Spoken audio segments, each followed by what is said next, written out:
কিছুদিন আগে মাকে শখ করে একটা ফোন কিনে দিয়েছি, কিন্তু মেডিকেল থেকে সে ফোনটা হারিয়ে যায়। সারাদিন আমরা পাগলের মতো ফোনটা খোঁজাখুঁজি করার পরও পাই নাই। তাতে কি আল্লাহ তাআলা যদি আমাদের রিজিকে কিছু দিয়ে রাখেন, সেটা আমরা অবশ্যই পাবো। ভিডিওটা বেশ কয়েকদিন আগের, ভাবলাম আপনাদের সাথে শেয়ার করি। এটা আমাদের খুবই ভয়ঙ্কর একটা দিন ছিল। বুঝতেই তো পারছেন শখের জিনিস হারিয়ে গেলে কেমন লাগবে। মা প্রচুর কান্নাকাটি করছিল।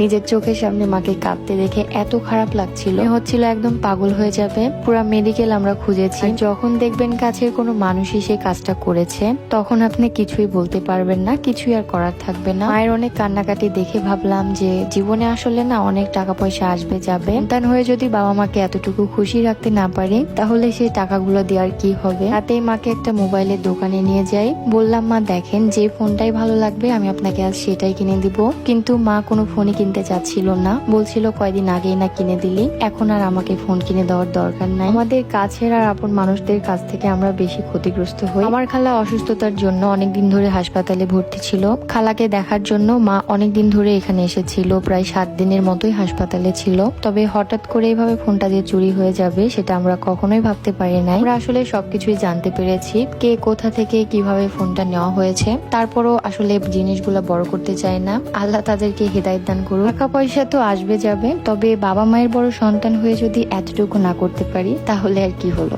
যাই হোক, আজকে আমি খুব সুন্দর একটা বোরখা পরেছি, যেটার হাতাতে খুব সুন্দর করে কুচি করে সাথে বাটন দেওয়া ছিল। দুই সাইডে 2টা পকেটও ছিল। এরকম পকেট বোরখা আমার অনেক বেশি পছন্দের। বিশেষ করে বাজার করতে গেলে বোরখাগুলো অনেক কাজে দেয়। বোরখার ঘেরও অনেক বেশি ছিল। হিজাব সহ এই বোরখাগুলো অনেক রিজনেবল এর মধ্যে আপনারা নিতে পারবেন আইজা পেজ থেকে। এই বোরখাগুলো বড় থেকে ছোট যে কেউ পরলে অনেক বেশি সুন্দর লাগবে, কারণ অনেক ঘের ছিল। যাই হোক, আমরা অনেকগুলো দোকান ঘুরে ঘুরে দেখছিলাম। যে ফোনটা চুরি হয়ে গিয়েছে মা বলছিল সেম ফোনটাই নিবে, তবে ওই ফোনটা আর পাওয়া যাচ্ছিল না। এদিকে আমাদের একটা ফোন পছন্দ হয়ে গিয়েছে, আর দেখি মানিব্যাগে কোনো টাকা নেই, আমাদের কোনো হ্যান্ড ক্যাশ ছিল না। আপনাদের ভাইয়ের মানিব্যাগ খুঁজেও একটা পয়সাও পাওয়া যাচ্ছিল না। পরে আমরা বুথ থেকে কিছু টাকা তুলে নিয়ে যাই। বনে যার কত রকমের সমস্যায় পড়তে হবে জানি না, তবে টাকা পয়সার জন্য অনেক সমস্যায় পড়তে হয়েছে। ফোন কিনা শেষ করে মাকে বলছিলাম, আপনি আনবক্সিং করেন, দেখেন ভালো লাগবে। আমি যতদিন বেঁচে থাকবো আমার সামর্থ্যের মধ্যে ইনশাল্লাহ আমার বাবা মাকে আমি খুশি করার চেষ্টা করব। এখন আপনারা অনেকে বলতে পারেন, বা অনেকেই দেখছি মেসেজে আমাকে এসে অলরেডি বলছেন যে শুধু বাবা